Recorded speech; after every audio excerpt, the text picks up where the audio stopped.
First of all, I realize this is probably not how you thought the story would start. Not with a big, shiny moon, or a city that could look stunning in spite of itself. Or me.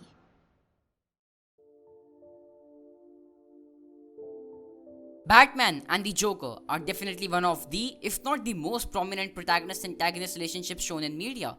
This relationship was carved on the pages of comics but then reshaped multiple times. Some adaptations worked and were loved, whereas others didn't as much. Hunka hunka! So as always, I was exploring these different adaptations of this weird relationship shared between these two characters. One of the most famous adaptations of this relationship has to be Batman the Killing Joke. This 2016 film based on the legendary graphic novel was controversial when it came due to its weird portrayal of these icons. So when it comes to comic book films, there are multiple genres where they can be criticized. Some have the problem with the story, some with comic accuracy, some character development and whatnot. So I thought to watch the film and say what I feel about it, and boy, it's weird. I don't know why the film was made like this, maybe because of multiple ideas, as it can be seen in the film being a complete mess. The film starts with a Batgirl narration scene and then her jumping into action only to fail. That's cool, no problem. Then we have this character known as Paris France with a Z. Boy, who wrote that name? And I don't know why the hell he is in this film, why the hell he is here, or how does he serve to the plot except making Barbara retire. So my dude sees Batgirl and develops an obsession with her. That's where the problem starts. I never actually understood if the criminals are afraid of Batman, then why the hell they can't be that afraid of Batgirl? If Batman symbolizes devil for the bad guys, then why is Batgirl symbolizing hotness and attraction? But let's suppose it's the opposite gender stuff.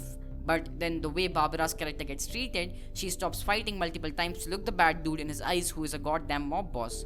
Bruce Wayne became Batman after his parents were shot in an alley. He trained himself so much mentally and physically that even after all that he does, he never becomes insane as the Joker. But when it comes to Batgirl, she is shown so mentally weak.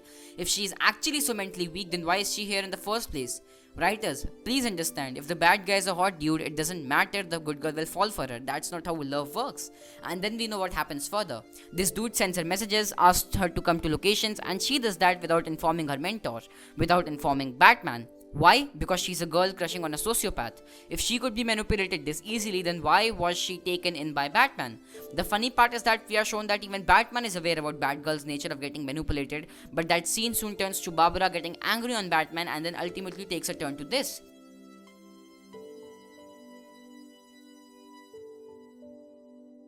People need to understand that if you have two main characters, one male and one female, it does not mean that you need to have scenes like these.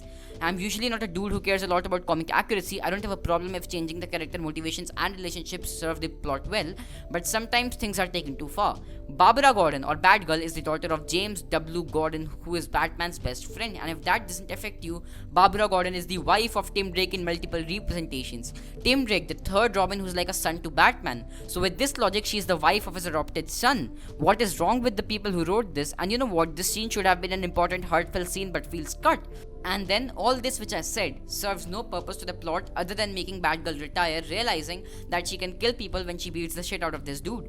Then there is this weird abrupt cut of Batman looking at tortured people and going to the Arkham Asylum after the Joker. Then we get to know Joker escaped and kept Lee Smith in the prison. Now the weird thing is that Joker comes to Barbara's home and shoots her, kidnaps Gordon, and I don't know, maybe assaults her? I never understood one thing. Why is getting assaulted shown as the breaking point of women in films? When they have to show a failed man, they can show him losing his parents, but when they have to show a failed woman, why do you need to show her getting raped? Paralyzing her was enough. This is the third dude in the film who is related to Barbara in any sexual affection or action. When you can write such a brilliant Joker origin story, then why in your full sanity would you decide to write this utter mess of a script for the character around whom the first half revolves? Which brings me to my next part, the first half. Batman the Killing Joke doesn't feel like a story but two films duct taped together, and the only thing holding it together is the awesome voice acting by each and every person of this film, and I think this becomes another problem for a Batman fan like me. Kevin Conroy and Mark Hamill's Batman-Joker relationship has already been seen by us multiple times. We have established these icons and their stories, and this story just doesn't fit. The laugh may fit in this universe, showing that Batman is somewhat becoming the Joker, but it doesn't fit in this universe, where Batman beats the hell out of the clown to prove him that they are both indeed two sides of the same coin, but they are different.